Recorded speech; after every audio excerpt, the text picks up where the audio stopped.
Assalamualaikum warahmatullahi wabarakatuh.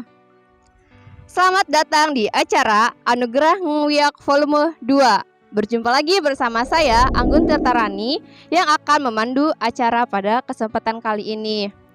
Nah, sebelumnya saya ingin menyapa deh kepada para dulur nguyak. Kira-kira gimana ya kabarnya hari ini? Sehat?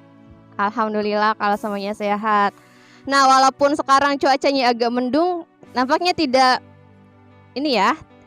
menyurutkan semangat kita untuk bisa menyuguhkan acara Anugerah Nguyak Volume 2 ini. Nah, di acara Nguyak Volume 2 ini bakal ada banyak sekali acara seru pastinya. Mulai dari pembacaan puisi, musikalisasi puisi, dan juga pembacaan cerpen. Ya, selain itu bakal ada juga pengumuman 5 karya terpilih dan 1 karya terbaik dari 5 karya terpilih tersebut. Dan karya terbaik tersebut seperti biasanya akan kita bukukan dan akan mendapatkan hadiah sebesar Rp500.000. Gimana? Seru kan pastinya? Nah, daripada penasaran, langsung saja untuk membuka acara pada kesempatan kali ini akan ada sambutan terlebih dahulu dari pemimpin redaksi. Kepada Saudara Sul Ihsan, dipersilahkan. Oke, Assalamualaikum warahmatullahi wabarakatuh. Salam sejahtera untuk kita semua. Salam kebudayaan. Saya Sul Ihsan selaku pemimpin redaksi nguyak.com mengucapkan terima kasih banyak kepada seluruh penulis yang tetap setia mempercayakan nguyak.com untuk menjadi rumah karya-karyanya. Saya juga meminta maaf karena kami belum bisa memberikan apresiasi yang layak kepada para penulis yang karyanya dimuat di nguyak.com. Seperti di kegiatan sebelumnya, saat ini kami sedang melaksanakan kegiatan Sastra Anugerah Nguyak Volume 2, di mana pada kali ini kami mengambil tema Waktu Terus Bergerak dan Kata-kata Memeluknya. Kami berharap Nguyak selalu menjadi rumah bagi karya-karya para penulis, meskipun waktu terus bergerak. Dan seperti biasa, karya-karya yang menjadi karya terbaik dan karya terpilih akan dibukukan ke dalam kumpulan karya terpilih volume 2. Dan pada kesempatan kali ini kami ingin meminta dukungan dan doanya kepada para penulis dan pembaca setia nguyak.com agar kami menjadi lebih baik lagi ke depannya dan menjadi media yang mengasihkan ramah tamah dan menyenangkan. Terima kasih banyak atas kesempatannya. Saya Suliksan. Assalamualaikum warahmatullahi taala wabarakatuh. Nah, itu dia sambutan dari pemimpin redaksi Nguyak. Boleh tepuk tangan dulu dong, biar lebih semangat pastinya. Oke, daripada kita berlama-lama ya, setelah ini ada penampilan musikalisasi puisi yang akan ditampilkan oleh saudara Encep Abdullah. Kepadanya dipersilahkan. Na na na na na na na na na na na na na na na na na na na na. Bulan yang menyapa langit malam dalam gua. Tentangmu aku ingat seutas pita kirmiji, tapi hidupku sepekat malam. Entahlah hingga malam ini aku tak sampai kuasa membayangkan dirimu sebatas delima, sekadar alpukat, sebatas delima, sekadar alpukat. Na na na na na na na na na na na na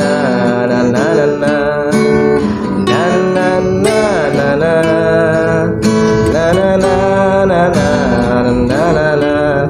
Tapi hidupku sepekat malam. Entahlah hingga malam ini aku tak sampai kuasa membayangkan dirimu sebatas delima, sekadar alpukat, sebatas delima, sekadar alpukat, sebatas delima,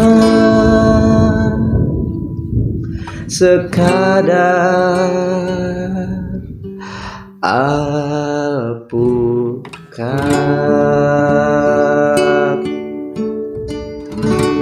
Oke, terima kasih.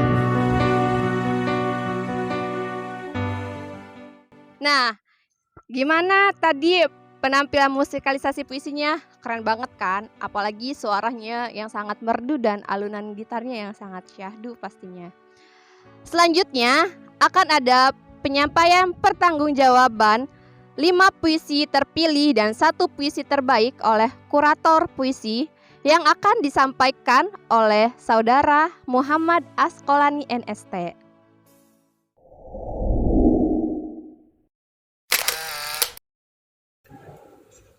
Assalamualaikum warahmatullahi wabarakatuh. Saya Muhammad Asqalani NST pada kesempatan kali ini menjadi juri puisi di Malam Anugerah Ngewiyah volume yang kedua. Saya akan langsung saja membacakan laporan pertanggungjawaban saya. Menyalakan warna-warni puisi oleh Muhammad Asqalani NST.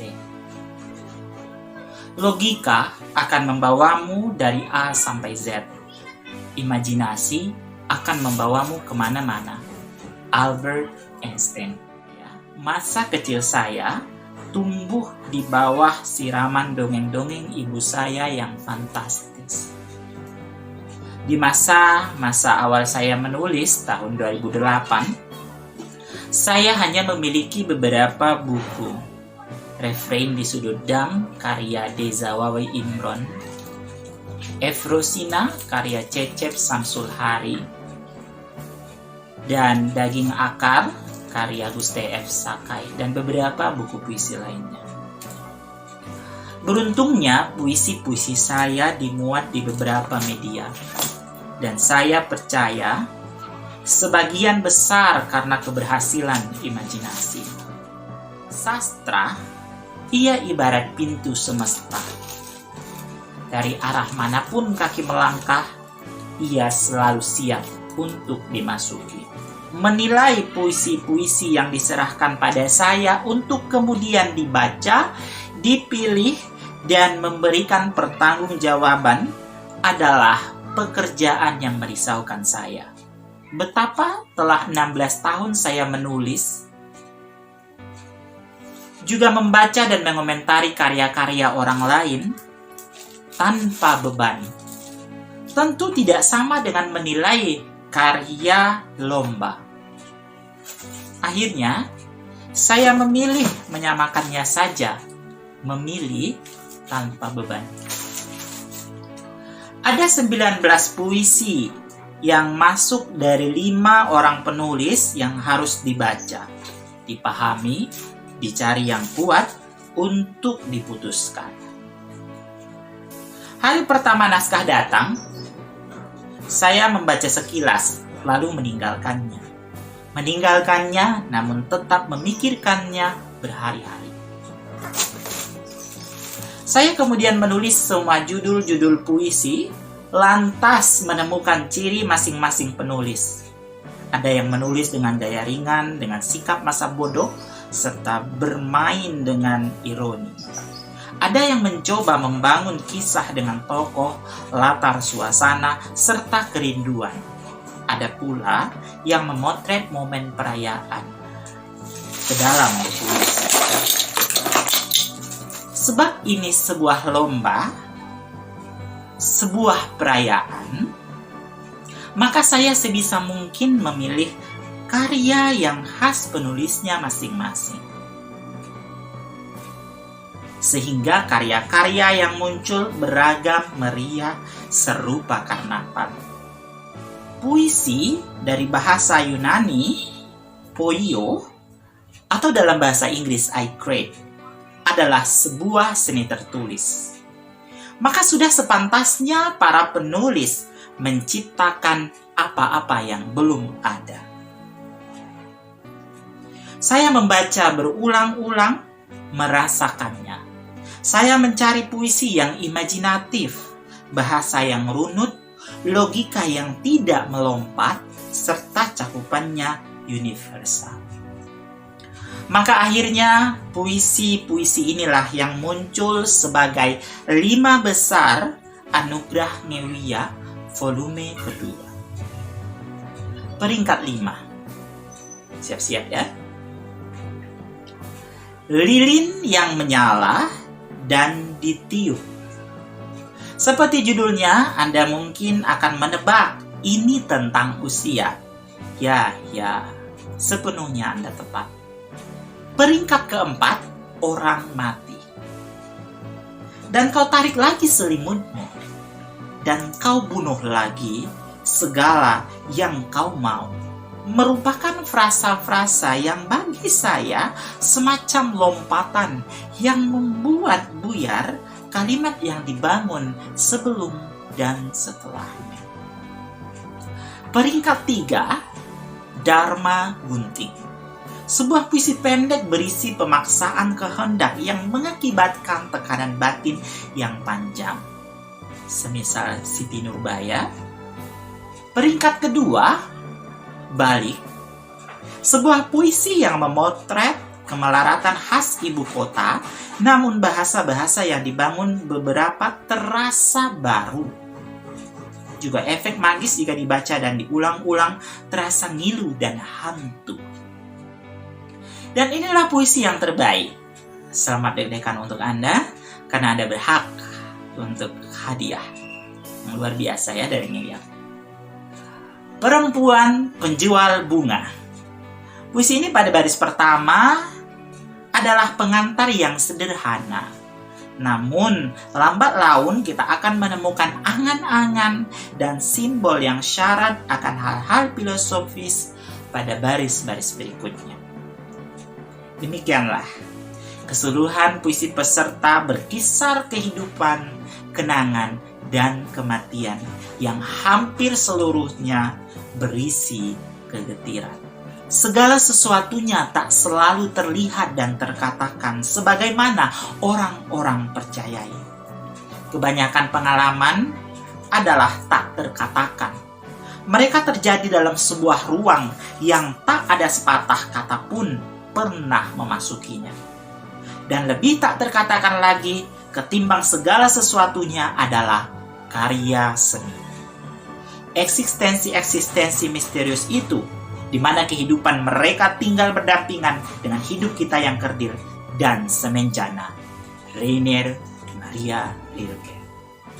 Pekanbaru, 1-2 Desember 2022. Assalamualaikum warahmatullahi wabarakatuh. Ya, selamat kepada penulis puisi terpilih dan terbaik. Boleh beri tepuk tangan buat semuanya. Nah, selanjutnya akan ada penampilan pembacaan cerpen yang akan dibacakan oleh Saudari Nursia. Kepada Saudari Nursia, dipersilakan.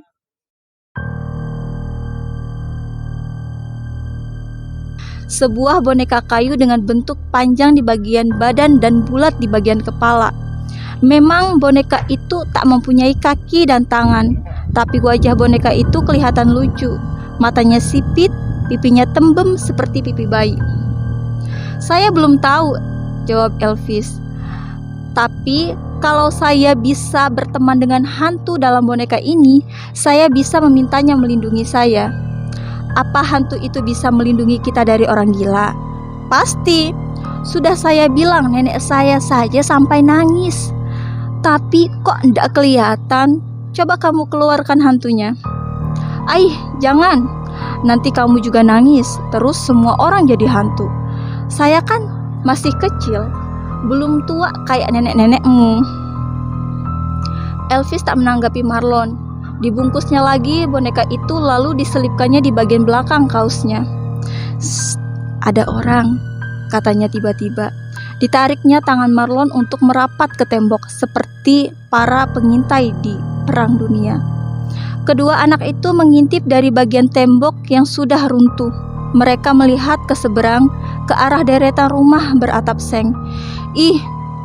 Orang-orang gila itu mau keluar. Mereka akan menculik dan memakan kita, seru Marlon. Mereka melihat di depan pintu salah satu deretan rumah itu seorang anak laki-laki yang membawa sangkar burung. Anak itu mengangkat sangkar burungnya sembari menjentik-jentikan jari-jarinya. Kiki, Kiki, ucapnya. Burung dalam sangkar melompat-lompat. Tak senang. Itu kan si Khairil, kata Elvis. Khairil Anwar. Kok dia bisa di situ? Tanya Marlon. Saya juga tidak tahu. Berarti dia juga orang gila ya? Saya takut, bisik Marlon. Tapi lihat, bajunya sama kayak kita. Kedua anak itu tiba-tiba dihinggapi perasaan senang mengetahui Khairil Anwar juga memakai kaos bergambar si unyil. Iya, cuma warnanya saja yang beda. Kamu merah, saya hijau, dia kuning, kata Elvis. Lalu kedua anak itu seolah tak telah melupakan semua ketakutan yang tadi datang. Tertawa lepas. Suara tawa mereka melompat dan berputar-putar di udara sebelum sampai ke telinga Khairil. Anak itu langsung menurunkan sangkar burungnya dan menatap ke seberang. Elvis bergerak menjauh dari tembok. Aduh, serunya. Kakinya yang tak bersandal menginjak pecahan beling. Darah mengucur membasah tanah. Astaga, kamu akan kena tetanus, ucap Marlon, hampir menangis. Elvis menggeliat seperti cacing tanah sebelum kemudian mengeluarkan boneka Jepangnya. Saat itu terdengarlah suara azan. Mataram, 17 April 2021.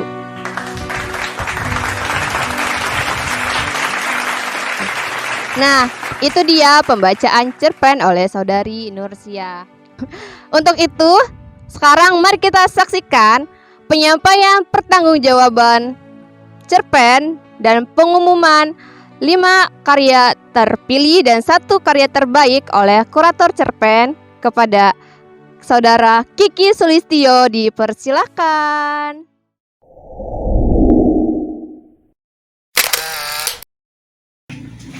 Halo, saya Diki Sulistyo. Saya akan membacakan catatan penjurian Anugerah Sastra Mulia volume kedua, kategori cerita pendek. Panitia Anugerah Sastra Mulia melalui surat elektronik mengirimkan kepada saya 5 cerita pendek. Rupanya, untuk penyelenggaraan anugerah yang kedua ini, panitia terlebih dulu telah melakukan seleksi internal terhadap seluruh cerita pendek yang pernah terbit di situs ngewia.com pada periode tertentu. Dan hasil seleksi itu adalah 5 cerita pendek tersebut. Tugas saya adalah memilih 1 cerita pendek terbaik di antara kelimanya. Kelima cerita pendek tersebut yaitu 1. Ronggeng Odia. Odia, seorang ronggeng gunung berusia 80-an tahun, berupaya mewariskan kemampuan tarinya kepada Vita, cucu perempuan satu-satunya yang mengaku tak punya bakat menari. Sudut pandang Vita sekaligus menjadi sudut pandang cerita. Pada bagian awal, tampaknya cerita pendek ini menggunakan narator impersonal, sebab narator tidak menyebut tokohnya sebagai nenekku, melainkan langsung menyebut nama Odia. Baru pada bagian tengah, narator menyebut bahwa Odia adalah neneknya. Strategi ini menimbulkan kesan adanya jarak antara Vita dengan Odia. Jarak yang wajar, bukan cuma disebabkan oleh jurang generasi, melainkan juga oleh perbedaan pandangan dunia. Cerita pendek ini bernuansa magis. Meski struktur penceritaan terputus-putus di beberapa bagian, tapi cerita pendek ini berhasil memunculkan subteks perihal problem pewarisan budaya. 2. Bab tambahan Ramayana. Ditulis dengan semangat parodi, cerita yang mengambil kisah dari epos Ramayana ini menyentil perilaku para pejabat dalam hubungannya dengan media sosial dan dunia cyber. Mengambil kisahan atau tokoh-tokoh dari khazanah epos besar sudah sering dilakukan oleh pengarang Indonesia. Jika bukan dengan semangat parodi, biasanya dengan semangat filosofis. Meski begitu, bab tambahan Ramayana tetap punya kesegaran. Selain karena memasukkan properti dari dunia digital, juga karena adanya upaya menghadirkan kejutan di akhir cerita. Suatu tindakan yang mirip tindakan menembus dinding keempat dalam perspektif seni pertunjukan. 3. Takdir Cakil. Mengambil khazanah pewayangan Jawa, cerita pendek ini disusun secara fragmentatif, tapi terkesan kronologis dengan pembingkaian atas karakter tokoh-tokohnya. Kisah dengan tema kekuasaan, pertentangan, pengkhianatan, perang, dan kehancuran. Struktur penceritaan meringkas kisah panjang ke dalam fragmen-fragmen pendek sehingga terkesan seperti sinopsis atau suatu tembang, terutama apabila dilihat dari penggunaan sejumlah diksi arkaik. 4. Pak B memalsukan kematian. Perihal seorang koruptor yang memanfaatkan situasi pandemi untuk memalsukan kematiannya agar bisa bebas dari hukuman. Dikisahkan melalui sudut pandang orang pertama yang merupakan asisten sang koruptor. Semua usaha sang koruptor tampaknya lancar sampai kemudian terjadi peristiwa yang tak diduga dan membuat sang asisten berada dalam situasi sulit. Konflik dimulai ketika cerita pendek diselesaikan sehingga pembaca mesti membayangkan apa yang akan terjadi selanjutnya. Suatu strategi khas di mana akhir cerita pendek tak sama dengan akhir cerita. Dan 5. Seorang tamu pada suatu malam. Kisah sederhana tentang suatu hari dalam kehidupan seorang pengarang. Pengarang cerita pendek ini menghadirkan pengarang dalam cerita pendek ini dengan rujukan faktual dari nama Humam, yang tampaknya merupakan representasi dari Humam S. Hudori kepada siapa cerita pendek ini didedikasikan. Tentu, sebagai fiksi, tokoh dalam cerita pendek ini tak bisa sepenuhnya kita anggap sama dengan tokoh faktualnya. Persis sebagaimana ketika pengarang dalam cerita pendek ini tak bisa menganggap tamunya yang bernama Haris Effendi Tahar sama dengan sosok Haris Effendi Tahar, sang pengarang yang juga ada di dunia faktual. Setelah membaca tiap-tiap cerita pendek, kemudian membaca lagi dan membaca kembali, saya memilih 2 cerita pendek, yakni Ronggeng Odia dan Seorang Tamu pada Suatu Malam sebagai kandidat cerita pendek terbaik. Dengan menimbang sejumlah aspek, akhirnya saya memilih Ronggeng Odia sebagai yang terbaik. Terlepas dari beberapa kelemahan menyangkut struktur penceritaan, cerita pendek ini bisa memanfaatkan keringkasannya dalam membentuk bobot cerita, termasuk di dalamnya subteks yang sekaligus menjadi pusat konflik. Cerita pendek ini menunjukkan suatu situasi bawah sadar yang ambigu perihal hasrat akan pewarisan budaya yang berubah menjadi obsesi sehingga melahirkan pemaksaan, termasuk dengan cara magis, dan pada akhirnya pelan-pelan menggeser watak budaya tradisional yang cenderung dianggap sakral menjadi bersifat antagonistik. Dari sisi luar, ia juga menunjukkan betapa sulitnya proses pewarisan budaya yang dalam konteks cerita pendek ini spektrumnya bisa diperluas lewat irisan dengan problem gender, sehingga mesti menempuh cara-cara yang justru menjungkirkan ataukah menyingkapkan watak budaya tradisional yang selama ini cenderung telah diyakini sebagai kebenaran. Demikian catatan saya. Selamat kepada Ronggeng Odia sebagai cerita pendek terbaik, dan selamat kepada penulis cerita pendek yang lain masuk ke dalam nominasi Anugerah Sastra Ngewiyah volume kedua. Sampai jumpa. Selamat kepada penulis cerpen terpilih dan terbaik. Beri tepuk tangan dulu dong semuanya. Selanjutnya akan ada penampilan pembacaan puisi yang akan dibacakan oleh saudara Baihaqi. Kepadanya dipersilahkan.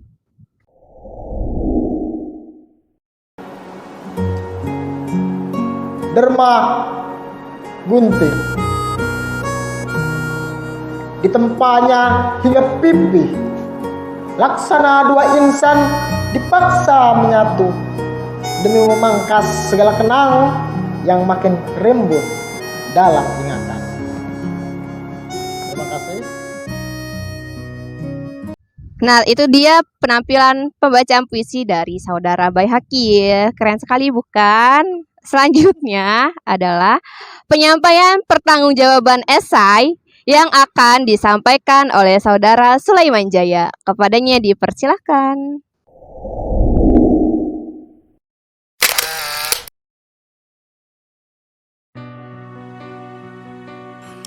Assalamualaikum warahmatullahi wabarakatuh.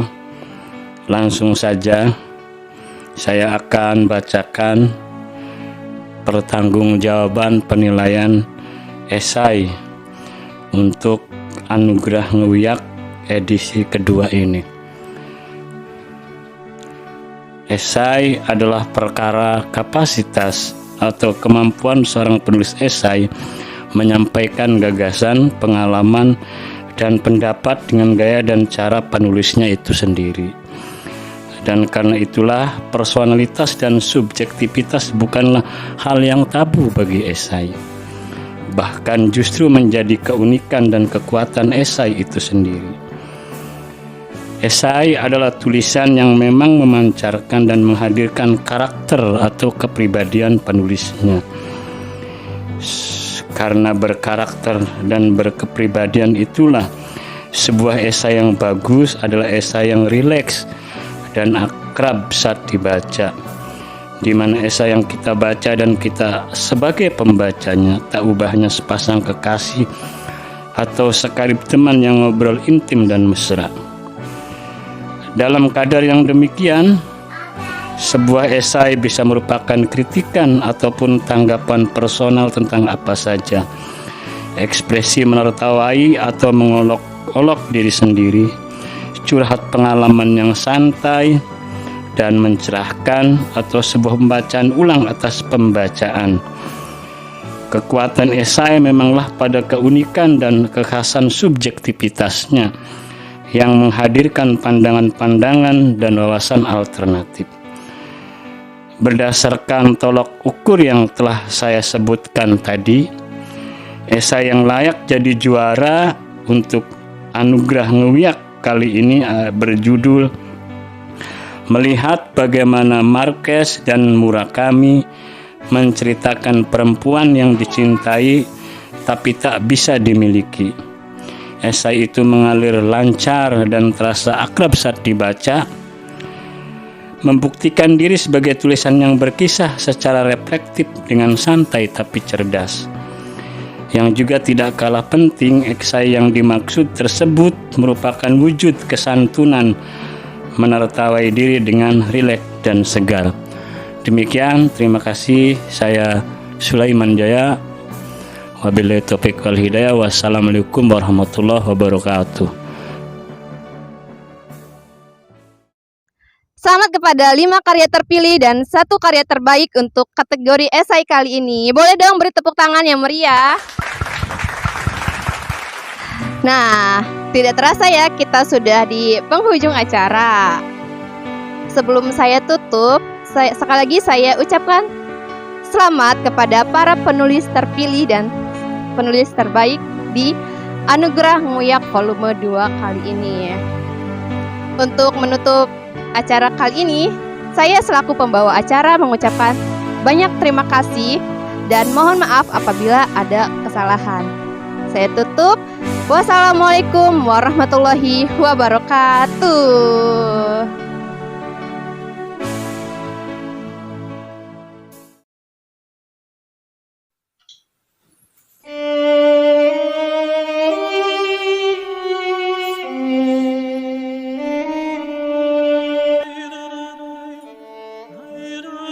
Mencintai ingatan saat hutan-hutan dijaga jiwa kanak-kanak.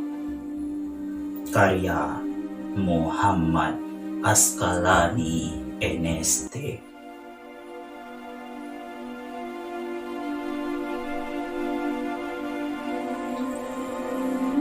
Kau mampu mengingat likat matahari yang tenggelam di belikat ayah saat ia tinggalkan ibu, engkau dan ayam-ayammu yang baru menetas. Ayah lebih memilih hutan perawan, menebang batang-batang, menghanyutkannya bersama diri yang terapung di sungai, lalu membawakanmu setangkai dua tangkai kelubi, seolah-olah kau anak lelaki yang ngidam.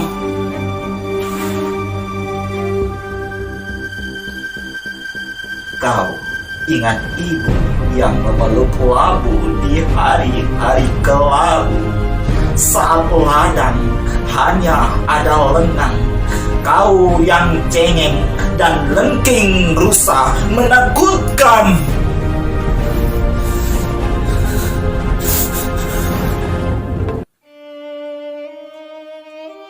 Ibumu menangis, mengiris labu dalam kelambu, mencium baju dalam ayah, mendesah racau, mengigau-igau, pikiran pun kacau, hantu belau.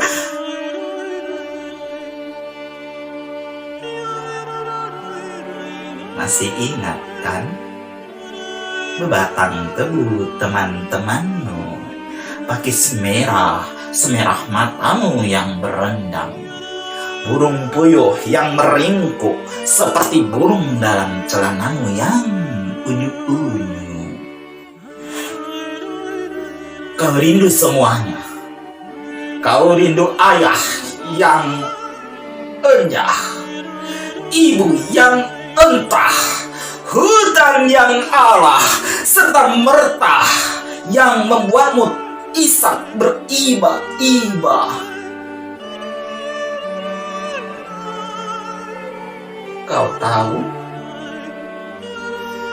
Kau telah terusir ke kota-kota, keluar doa, Tuhan yang hilang semena-mena, sebab kau dan alam saling tikam. Kaukah yang kalah atau alam benar-benar rebah?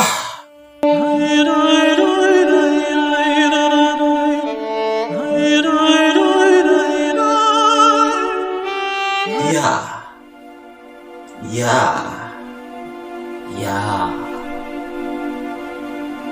bacakan puisi ini di tengah malam di jantung hutan pikiranmu yang liar rimba, menimba bayangan ayah, ibu, dan batu-batu licin yang meluncas dari genggaman.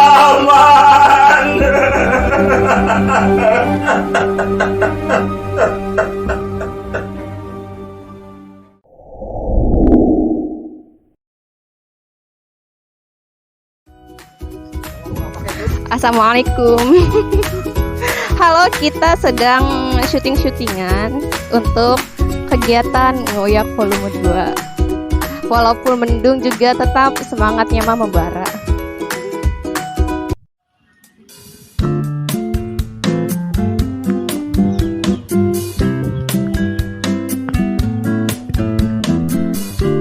Aura.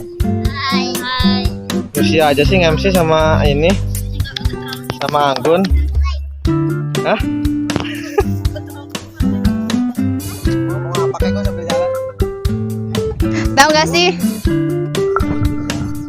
Tahu gak sih kayak jeng patrol itu tuh kan dari belakang yang di Indosiar. Kehidupan. Iya.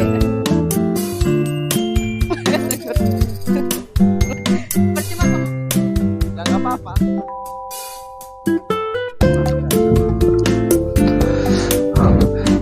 Ya halo pemirsa RCTI dimanapun Anda berada. Balik lagi bersama kami tim pemburu hantu. Jadi siang ini kita akan mencari hantu. Jadi hantunya banyak sekali berkeliaran di sini ya. Ini terutama nih hantu nih itu. Ya siang-siang yang sangat mendung ini. Wah itu ada Nursia dan anaknya sedang menghafal.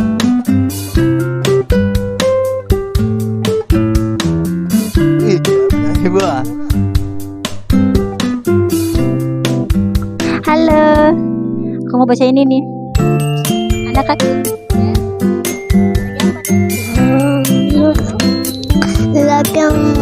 Lagi nonton.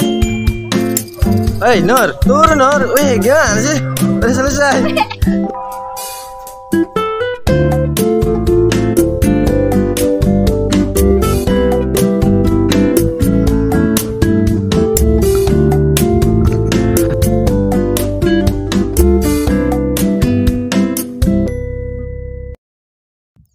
Daripada penasaran, ulang. Cut, pas ini cut ya Pak. Wes. Oke, assalamualaikum warahmatullahi wabarakatuh. Salam sejahtera untuk kita semua. Salam kebudayaan. Ah, memang kamu pernah lihat boneka kayak gini? Ini boneka Jepang. Saya dapat dari gudang dekat pantai. Na na na na na na na na